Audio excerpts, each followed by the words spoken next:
Islam mengajarkan kalau tidak bisa membalas sesuai, tidak berlebihan, lebih baik diamkan.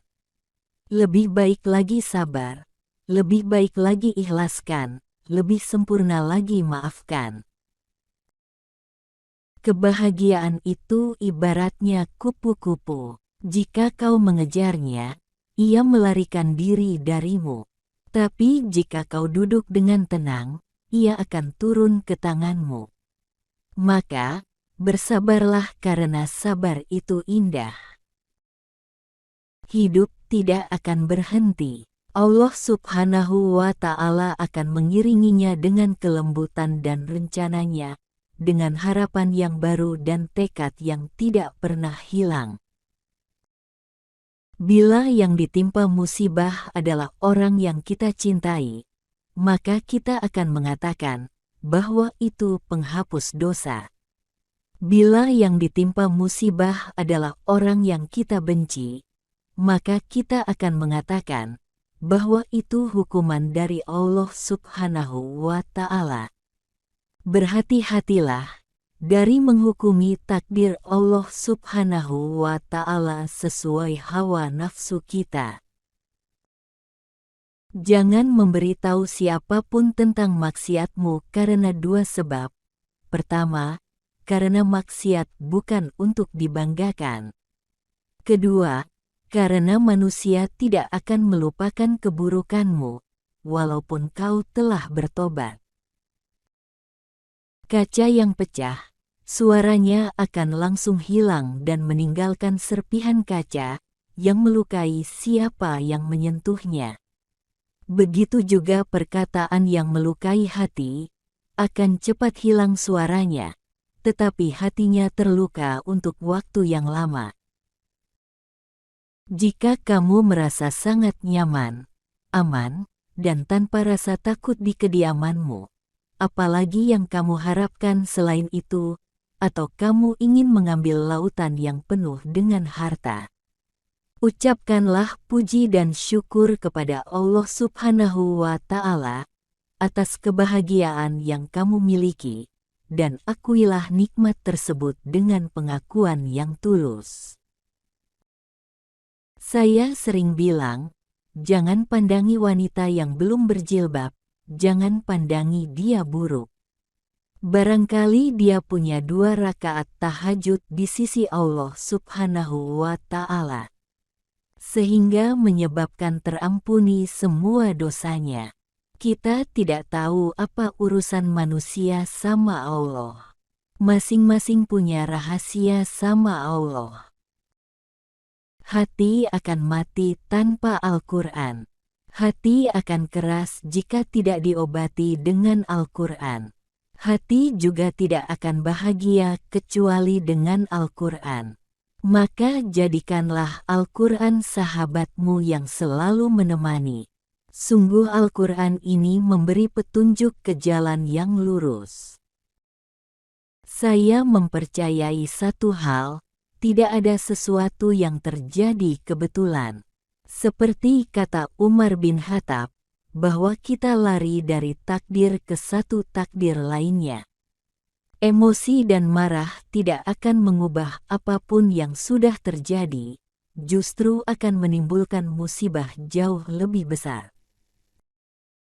Kemuliaan akhlak seseorang bukan di saat lagi santai, tapi kemuliaan diuji saat tertimpa musibah. Tidak cukup kita hanya berbicara dan retorika dalam mengungkapkan cinta, tapi wujudkanlah dalam perilaku. Insya Allah semua kejadian ada hikmah. Saya percaya dan yakin, tak ada yang buruk dari Allah. Mungkin di pandangan kita buruk, tapi di balik keburukan itu ada kebaikan. Saat dicaci di media sosial, saya sampaikan, terima kasih banyak, nasihat Anda sangat berarti bagi saya. Saya duduk sama diri saya sendiri dan berpikir, kenapa saya kok jadi begini? Tak mau marah dan tidak mau menjelekkan orang. Saya mencari tahu kenapa saya istiqomah, tidak bisa mereaksi caci maki.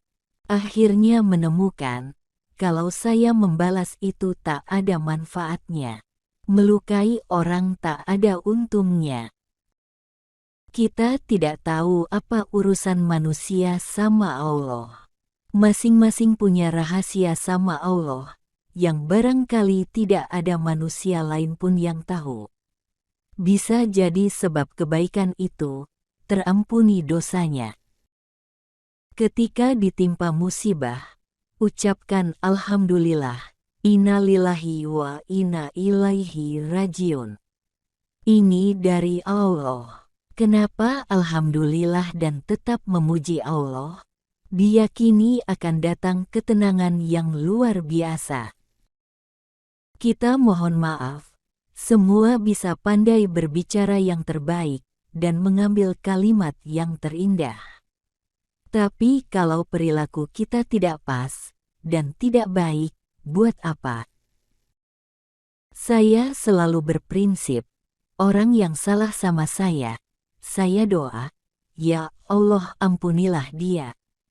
Kalau saya yang salah sama dia, ya Allah ampunilah saya.